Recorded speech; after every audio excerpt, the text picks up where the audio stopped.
Que gloire soit rendue à notre Dieu, le Seigneur le Tout-Puissant, pour nous avoir encore accordé cette opportunité de vous retrouver si nombreux parmi nous en direct, envie de partager la parole de Dieu, la parole du Seigneur, la parole de notre Dieu.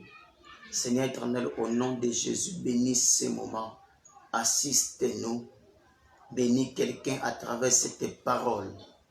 Au nom puissant de Jésus. Amen. Amen. Ok, on est là une fois de plus auprès de vous comme étant un vent ou un bruit qui annonce la pluie. Nous sommes venus annoncer la parole de notre Dieu, la parole de notre Seigneur Jésus-Christ, et nous sommes dans notre thème, le mystère de l'épaule, que nous avions commencé il y a quelques temps, et aujourd'hui nous sommes dans notre 7e édition. Il y a des gens qui nous suivent à la loupe, il y a des gens qui nous suivent de près, et à chaque fois nous ne passons pas en direct, il se pose tant de questions. Mais grâce à Dieu, nous aurions notre horaire, notre programme bien établi pour permettre à tout chacun de nous accompagner et d'être bénis à travers ces paroles. Ok, nous sommes dans 1 Samuel chapitre 9, à partir du premier verset jusqu'au 24e verset, mais nous allons lire le verset 23e. Le verset 23 et le verset 24e. Nous lisons la parole du Seigneur. Samuel dit au cuisinier, « Sers la portion que je t'ai demandée, sers la portion que je t'ai donnée en te disant, mets-les à part. » Le cuisinier donna l'épaule et ce qui l'entoure, et il la servit à Saïl. Et Samuel dit, « Voici ce qui a été réservé, mets-les devant toi et mange, car on l'a gardé pour toi lorsque j'ai convié les peuples. » Ainsi Saül mangea avec Samuel ces jours-là, la parole du Seigneur. Oui, dans notre texte, nous venons d'entendre qu'il était question de l'épaule, une portion qui a été réservée exclusivement, uniquement pour Saül, lorsque Samuel avait convié le peuple. C'est-à-dire, il y avait tellement de conviés, environ une trentaine, mais Saül était un convié de marque. Saül n'était pas n'importe qui dans ce festin. Et nous avions dit, ici l'épaule parle du royaume de Dieu. Ici l'épaule parle du royaume. C'est-à-dire quand nous parlons de l'épaule, tu dois entendre, tu dois sous-entendre le mot royaume de Dieu ou alors royaume des cieux. Selon Matthieu chapitre 6, le verset 33 qui nous dit de chercher premièrement le royaume de Dieu. De chercher premièrement le royaume des cieux. Et la Bible souligne toutes choses. Nous serons donnés par-dessus tout. Nous avions dit ici le royaume de Dieu est comparable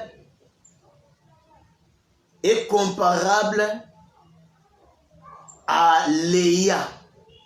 C'est-à-dire quand on entre dans la maison de Dieu, souvent nos regards tombent sur les biens matériels, sur la finance, sur les mariages.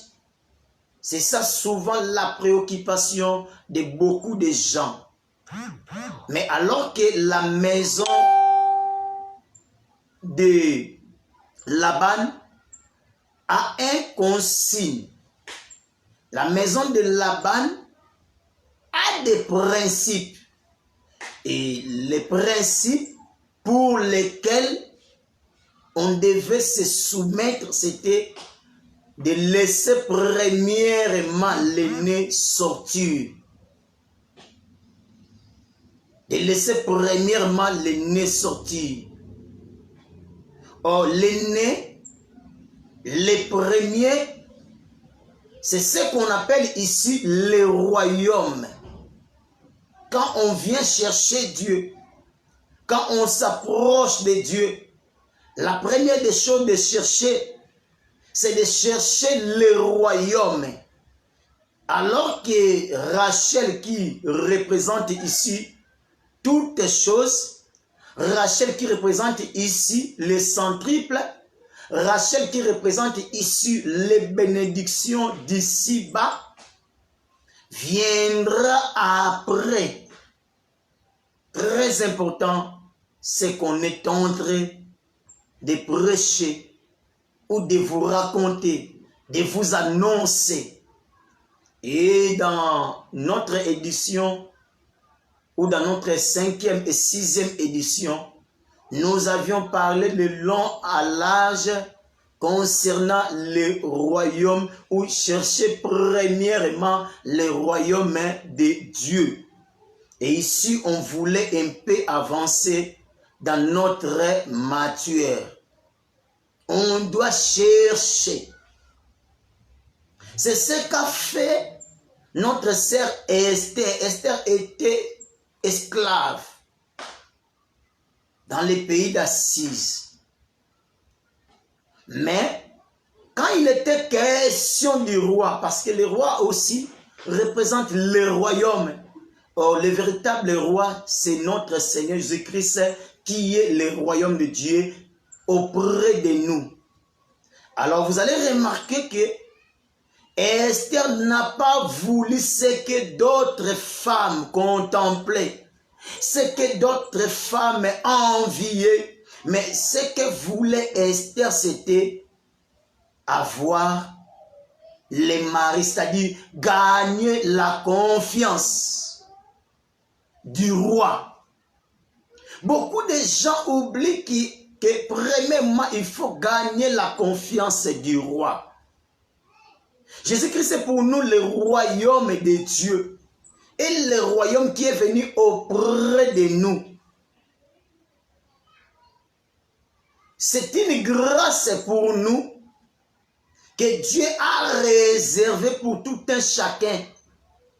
Cette portion de l'épaule que nous appelons le royaume. Alors beaucoup de gens se poseront des questions. C'est quoi le royaume de Dieu? C'est quoi le royaume des cieux? Je n'aimerais pas être trop scientifique dans ma prédication. Mais une fois, Jésus-Christ était en train de donner une parabole en disant: le royaume des cieux est comparable à un homme qui avait organisé un festin et il a invité beaucoup de gens. Mais ces conviés en retour ne se sont pas présentés. Ils ont refusé l'invitation. Ils ont boycotté, ils ont saboté l'appel, l'invitation, les convites.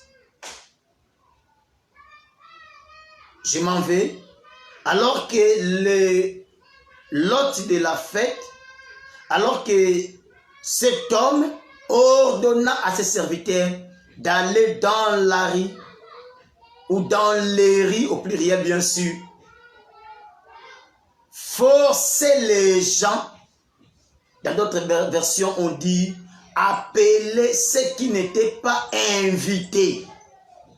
Par là, nous comprenons que Israël était le premier convié de Dieu en ce qui concerne le royaume. Mais il n'a pas profité. Il n'a pas tiré gain de cause. Il a boycotté. Lui qui avait répondu au Sinaï que nous obéirons. Mais il n'a pas obéi, il n'a pas manifesté le fruit de la foi. Quand Christ est venu, c'est lui le royaume, ils n'ont pas obéi, ils ne l'ont pas reçu. C'est alors qu'ils ont perdu. Mais on fait maintenant appel à quiconque, à ceux qui n'étaient pas conviés, c'est-à-dire, j'aimerais dire aux nations. Ici, je répète ce qui a été dit. Dans Actes des Apôtres, chapitre 15, verset 14. Vous ne savez pas que Simon a raconté que Dieu a jeté premièrement les regards vers les nations pour trouver de là un peuple qui porta son nom. C'est-à-dire, quand Israël a refusé, nous qui étions considérés comme étant des nations paganistes, nous qui n'avions pas autrefois alliance avec ces dieux, nous qui ne sommes pas peuple ici d'Israël physiquement, parce que Jean chapitre 1er verset 12 dit que à tous ceux qui l'ont reçu, il leur a donné le pouvoir de devenir enfants de Dieu. Et ceux-là ne sont pas nés de la chair, mais par l'esprit. Vous voyez ce que dit la parole de Dieu. Alors ceux qui ont accepté l'invitation, ici ce sont les nations. Mais parmi les nations, Dieu a tiré un peuple. Ce n'est pas toutes les nations qui ont accepté. Ce n'est pas toutes les nations qui ont accepté, ou ont obéi à cet appel. Mais ceux qui ont obéi, ceux qui ont accepté, ce sont là qui composent aujourd'hui l'Église. Ils ont maintenant droit au royaume. Mais je ne m'aimerais pas tarder plus là. Christ donne encore un autre exemple où il prend encore une autre parabole dans Matthieu chapitre 25 à partir du premier verset jusqu'au 10e verset. Que le royaume de Dieu est semblable à des 10 vierges. Ici, on parle de vierges, mais elles étaient au nombre de 10. On utilise 10, pourquoi? Parce que c'est le chiffre de totalité. C'est-à-dire, les 10 représentent. Nous avions vu aussi ces 10 quand Moïse avait envoyé les espions. Ils étaient au nombre de 12, mais en revenant, les 10 étaient catégoriques, étaient pessimistes, étaient les gens qui étaient comme des incrédules, ne croyaient pas que Dieu était capable de leur donner le Canaan. Bien qu'au Canaan, il habitait le fils d'Anak, le géant. J'aimerais dire à quelqu'un que Dieu est capable de te donner ce que tu cherches. Ce qui te semble difficile, impossible, mais devant notre Dieu, Dieu est capable de te le donner. Et ceux qui sont tombés dans l'erreur, ceux qui sont tombés dans le bain de l'incrédulité, représentaient Israël.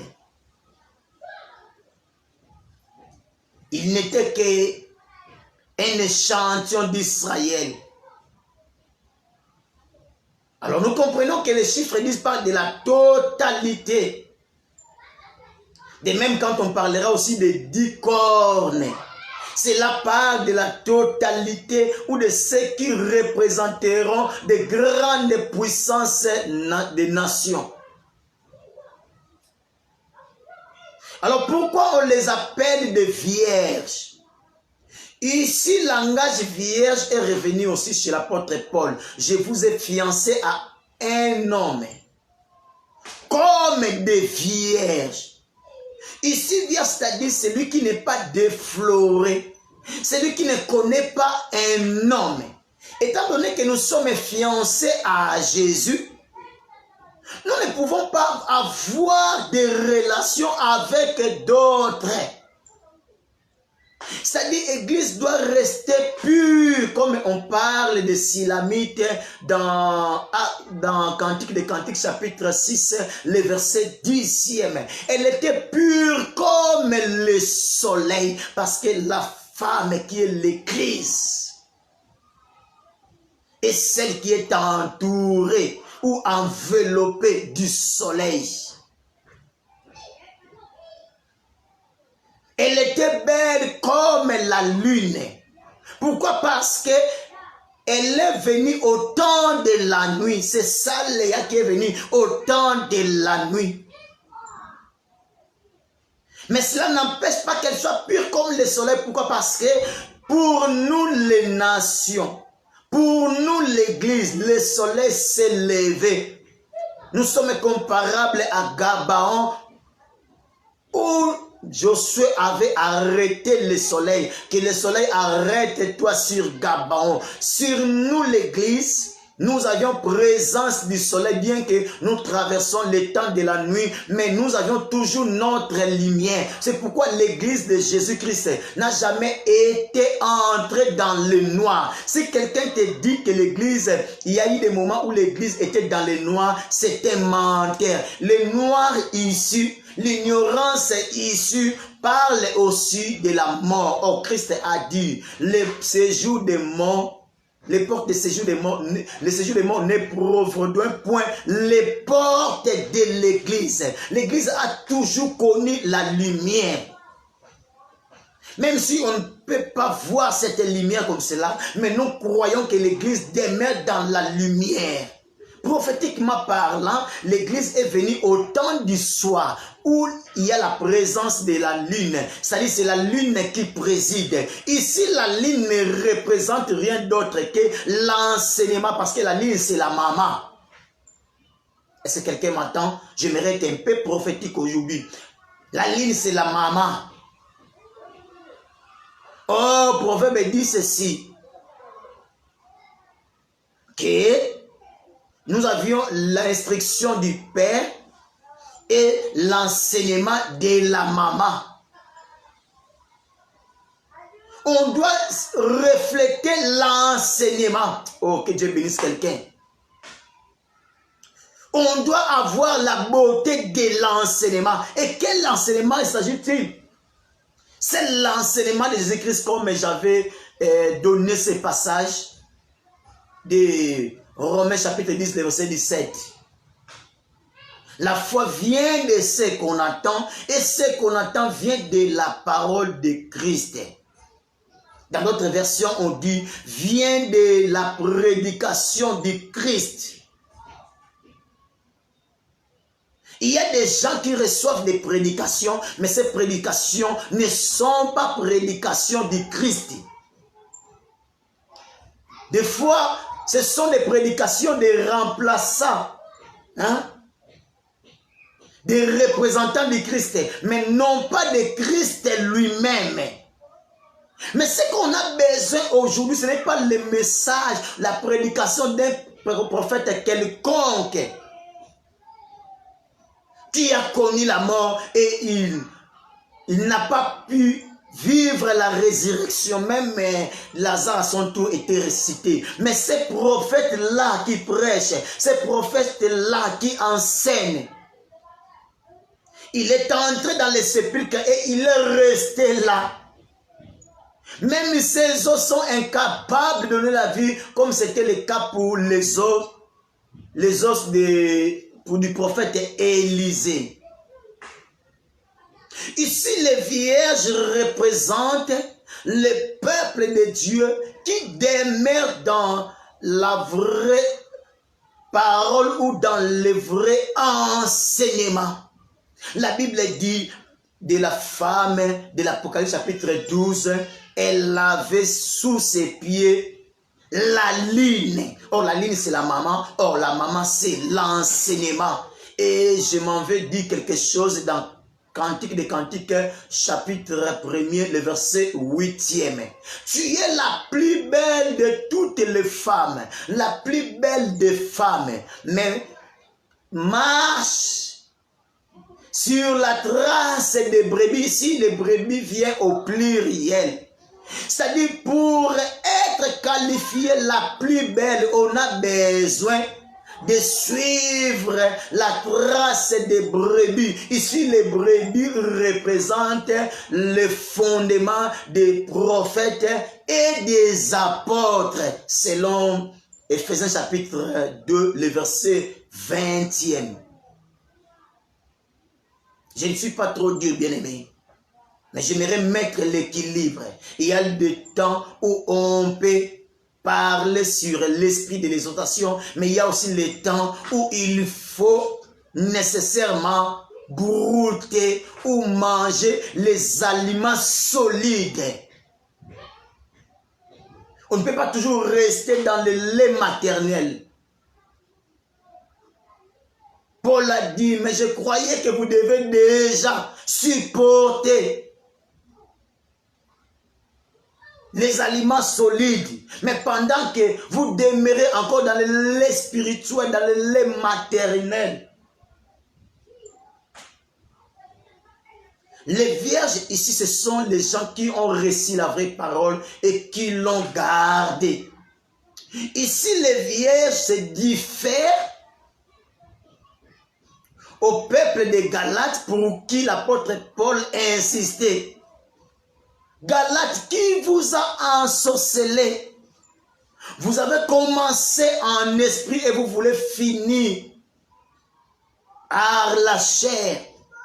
Il y a beaucoup de gens qui ont commencé en esprit, qui croyaient en Jésus-Christ ressuscité, enlevé. Comme l'ange avait dit, c'est Jésus que vous avez vu monter. De la même manière, vous le verrez descendre. Mais Jésus-Christ n'est pas encore revenu. Jésus-Christ n'est pas encore descendu. Mais les gens ont changé de doctrine.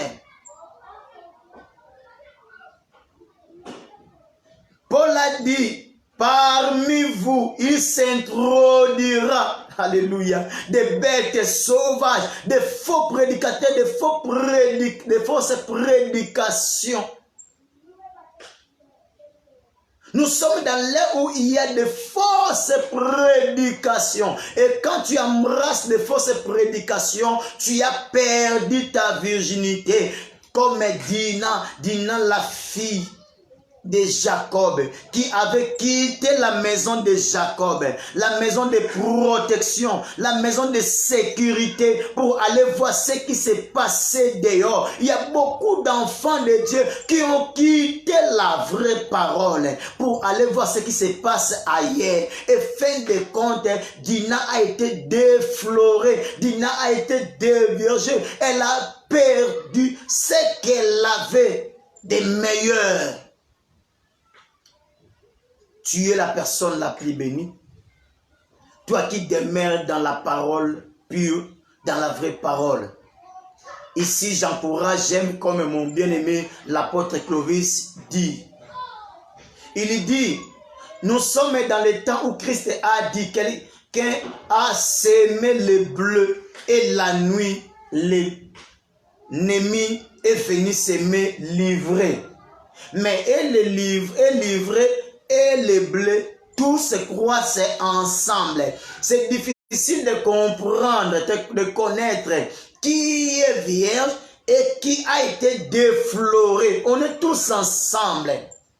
Chacun se dit que nous sommes dans la vérité. Nous sommes sur le droit chemin. Être sur le droit chemin, c'est bien de parler. Mais cela s'explique où cela se prouve à travers les Écritures. Est-ce que vous demeurez encore sur le fondement des apôtres, la prédication que les apôtres ont prêchée? Ou vous avez déjà boycotté, vous avez déjà abandonné, vous avez déjà délaissé? où vous êtes déjà rebrouché le chemin, vous ne suivez plus la trace des brebis. Il y a beaucoup de gens aujourd'hui qui ne suivent plus la trace des brebis. Ils ne sont plus derrière le vrai enseignement. Ils se sont versés dans des futilités. Là, tu n'es plus vierge. Et il y avait 10 vierges et chacune d'elles avait une lampe. On ne peut pas prétendre être vierge et sans pourtant avoir la lampe avec toi. Tu dois obligatoirement avoir la lampe avec toi. Ici, la lampe s'explique comme étant la parole. David a dit, ta parole est une lampe. Ta parole est une lumière. Ici, la lampe représente la parole. Elles avaient chacune la parole. Elles connaissaient encore le chemin parce qu'on ne peut pas voir le chemin sans pourtant avoir la lampe. C'est la lampe qui nous permet de marcher sur le chemin. Mais parmi elles, la Bible dit, il y avait 5 folles et 5 sages. Pourquoi 5 folles? Pourquoi 5 sages? Les sages sont celles qui avaient l'huile de réserve. Et les folles sont celles qui n'avaient pas l'huile de réserve. Et à un moment donné, leur lampe était éteinte. Elles n'avaient plus de lumière. À quoi sert une lampe sans lumière? La lampe n'est pas automatiquement la lumière. La lampe a la lumière quand la lampe contient l'huile. Ici, c'est la pensée biblique. Chez toi, tu utilises du pétrole. Alors, avoir la lampe, c'est bien. Mais, avoir de l'huile, c'est encore mieux. L'huile, ici, nous le prenons comme étant la vie de la parole. Parce que c'est l'huile qui donne la vie à la lampe.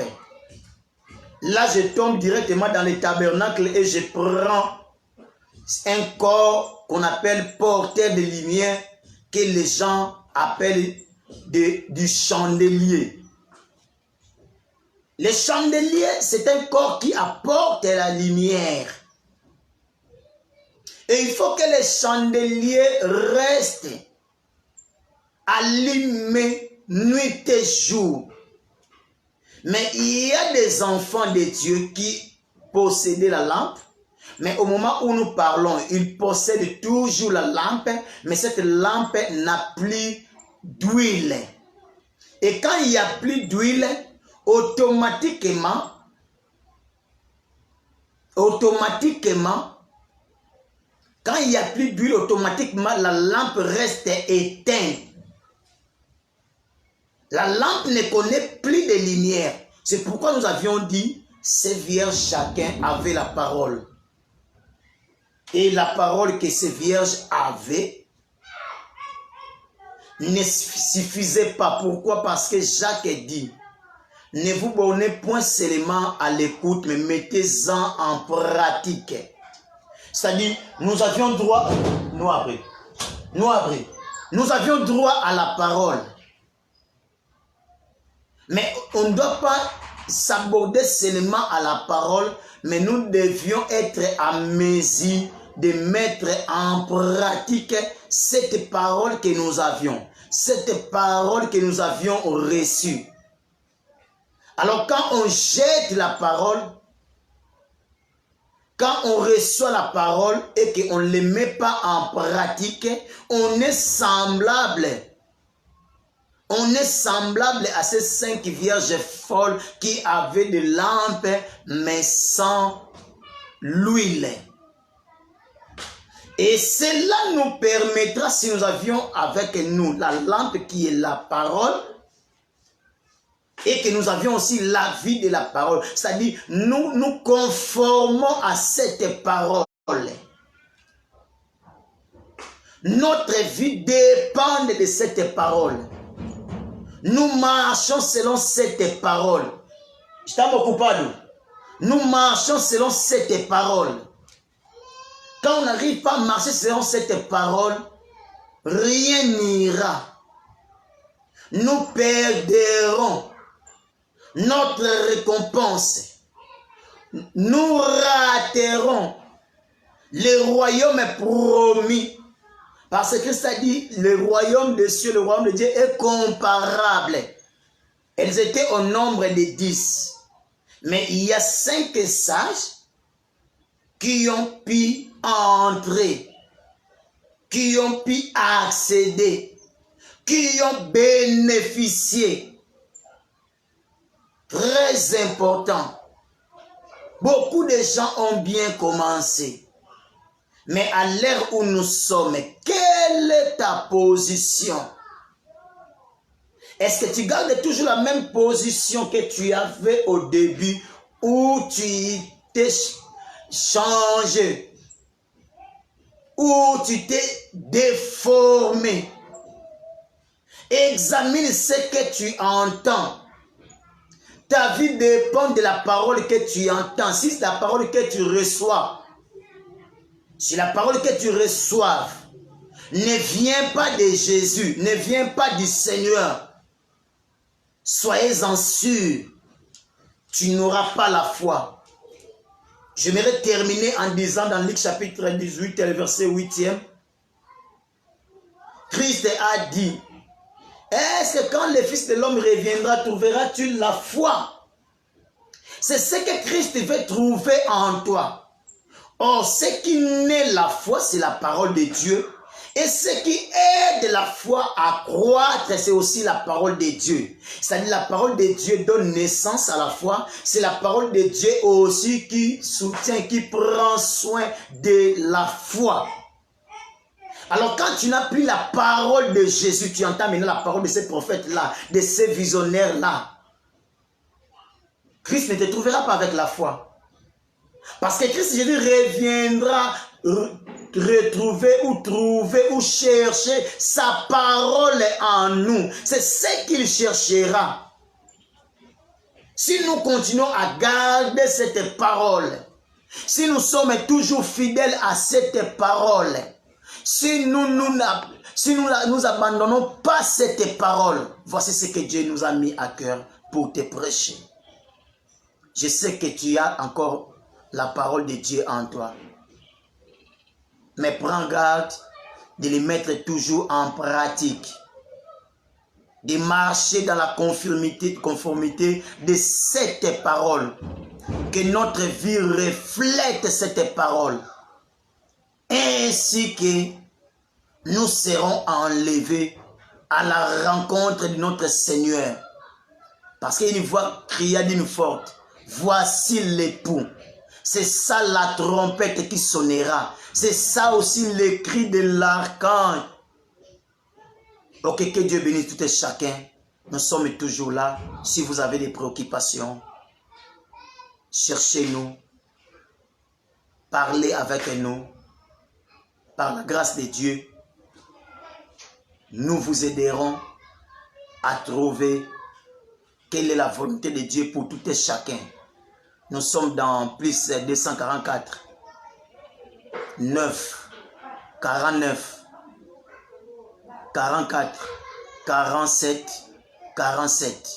Que Dieu vous bénisse tous au nom de Jésus. Seigneur, laisse que cette parole donne des semences dans la vie de mon frère, de ma soeur, au nom de Jésus. Transforme la vie de quelqu'un. Guéris celui qui est malade. Délivre celui qui est captif. Donne une solution au problème. Au nom de Jésus. Amen.